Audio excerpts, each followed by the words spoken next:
Post office GDS ग्रामीण डाकसेवक भरती 2025 महाराष्ट्र तर पहा विद्यार्थी मित्रांनो, पोस्ट ऑफिस जीडीएस ग्रामीण डाकसेवकच्या दुसऱ्या डॉक्युमेंट व्हेरिफिकेशनची जी तारीख आहे हे 7 मे होती आणि 7 मे हे डॉक्युमेंट व्हेरिफिकेशनची तारीख गेली आणि भरपूर विद्यार्थ्यांचे वारंवार एकच कमेंट होती की सर पोस्ट ऑफिस जीडीएस ग्रामीण डाकसेवकची थर्ड लिस्ट कधी लागणार आहे, तिसरी लिस्ट कधी लागणार आहे आपल्या महाराष्ट्राची, यावर एक व्हिडिओ बनवा असे बरेच विद्यार्थ्यांचे कमेंट होते।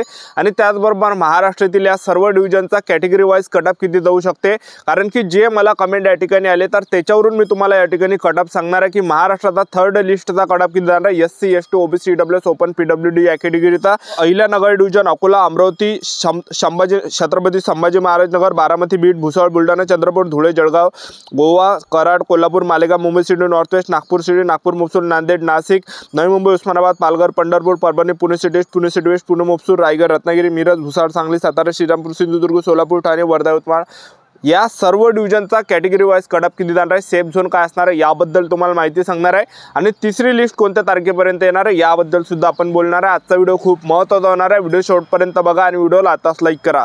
नमस्कार विद्यार्थी मित्रांनो, माझी नोकरी कॉर्नर यूट्यूब चॅनलवर मी गोपाल अनखळे तुमचं सर्वांचं सहर्ष स्वागत करतो। तर मित्रांनो, व्हिडिओचा थंबनेल बघून तुमच्या लक्षात आलं असेल की आपला व्हिडिओ कोणत्या टॉपिकवर होणार आहे। व्हिडिओ सुरू करण्याच्या आधी आपल्या यूट्यूब चॅनलला सबस्क्राइब करा जेणेकरून प्रत्येक भरतीचे अपडेट तुमच्यापर्यंत सर्वात आधी पोहोचेल। जास्त करून पोस्ट ऑफिस जीडीएस ग्रामीण डाकसेवक भरतीच्या रिलेटेड जास्त व्हिडिओ आपल्या चॅनलवर अपलोड करत असतो। व्हिडिओ सुरू करण्याच्या अगोदर सर्वांना एक रिक्वेस्ट आहे की 10वी मध्ये तुम्हाला किती पर्सेंटेज पडले हे नक्की व्हिडिओ खाली कमेंट बॉक्स मध्ये नक्की सांगा। तर आजची जी तारीख आहे 18 मे 2025 आजची तारीख आहे आणि अजूनही जे पोस्ट ऑफिस जीडीएस ग्रामीण डाकसेवकची थर्ड लिस्ट या ठिकाणी आली नाही आणि मी डेली या ठिकाणी चेक करत आहे, एका घंटाने 5-5 मिनिटांनी मी या ठिकाणी चेक करून राहिलो। अजूनही third list post office GDS ग्रामीण डाकसेवकची महाराष्ट्राची आली नाही, एक लक्षात ठेवा। आणि अशातच विद्यार्थ्यांचे कमेंट होते की थर्ड लिस्ट कधीपर्यंत येणार आहे, तर पहा आजची तारीख 18 मे आहे।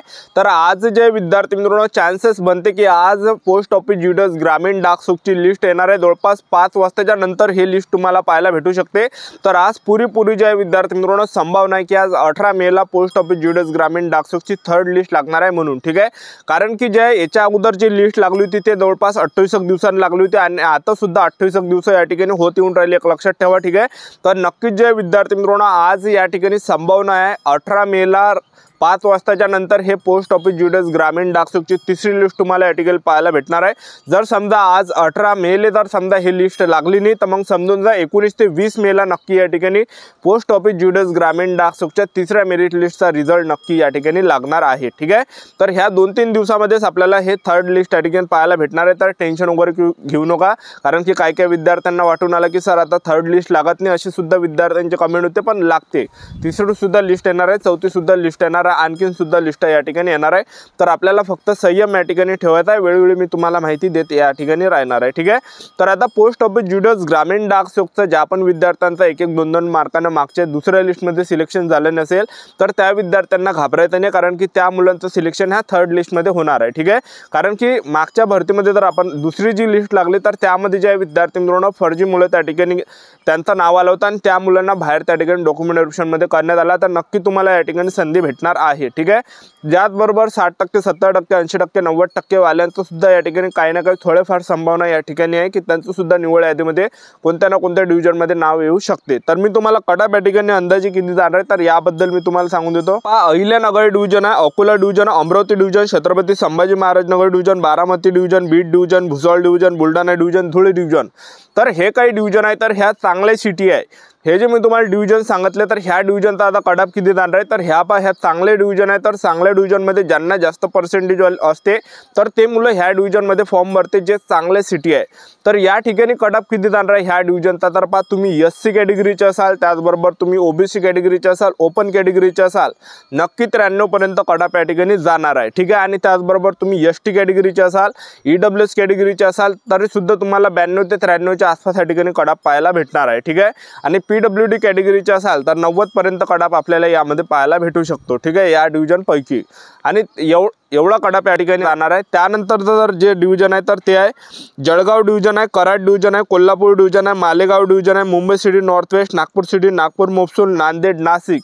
तर हे काही जिल्हे आहेत तर ह्या सुद्धा सिट्या खूप म्हणजे एकदम चांगल्या म्हणजे जिल्हे म्हणता येणार आहे, सेफ चांगले जिल्हे आहे। तर ह्या जिल्ह्यामध्ये सुद्धा जास्त पर्सेंटेज आहे, त्या मुलांनी फॉर्म या ठिकाणी आलेला आहे। आणि आपण जे याच्या अगोदर मी तुम्हाला कमेंट बॉक्समध्ये सांगितलं होतं की तुम्हाला किती पर्सेंटेज आहे, तर याच्यावरून मला या ठिकाणी अंदाज लागला की अजूनही मुलं ज्यांना 91 वाले असे म्हणजे मुलं आहे की ते या ठिकाणी राहिलेले आहे। 91 वाल्या विद्यार्थ्यांना जास्त मुलांचे मला कमेंट पाहायला भेटले।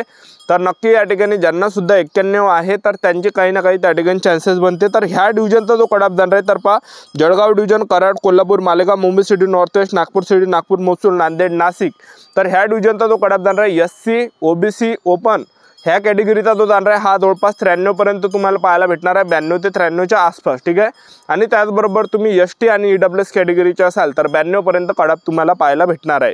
PWD कॅटेगरीचे असाल तर जवळपास तुम्हाला 88 ते 90च्या आसपास या ठिकाणी पाहायला भेटू शकते। त्यानंतरचे जे डिव्हिजन आहे तर पहा, Navi Mumbai division, Osmanabad division, Pandharpur, Parbhani, Pune city east, Pune city west division, Pune महसूल डिव्हिजन, तर ह्या डिव्हिजनचा जो कट ऑफ आहे तर पहा SC त्याचबरोबर OBC ओपन ह्या कॅटेगरीचा जो कट ऑफ जाणार आहे तर जवळपास 92 ते 93च्या आसपास या ठिकाणी जाणार आहे। त्याचबरोबर ST आणि EWS कॅटेगरीचे असाल तर 91-92 पर्यंत तुम्हाला कट ऑफ पाहायला भेटणार आहे। आणि PWD कॅटेगरीचे असाल तर 80च्या वरती सुद्धा कट ऑफ तुम्हाला पाहायला भेटू शकते, 70च्या वरती सुद्धा कट ऑफ तुम्हाला पाहायला भेटू शकते, ठीक आहे। त्यानंतरचे जे डिव्हिजन आहे तर पहा, मिरज डिव्हिजन आहे, भुसावळ डिव्हिजन आहे, सांगली डिव्हिजन आहे, सातारा डिव्हिजन आहे, श्रीरामपूर डिव्हिजन आहे, सोलापूर डिव्हिजन आहे, ठाणे डिव्हिजन आहे, वर्धा डिव्हिजन आहे, यवतमाळ डिव्हिजन आहे।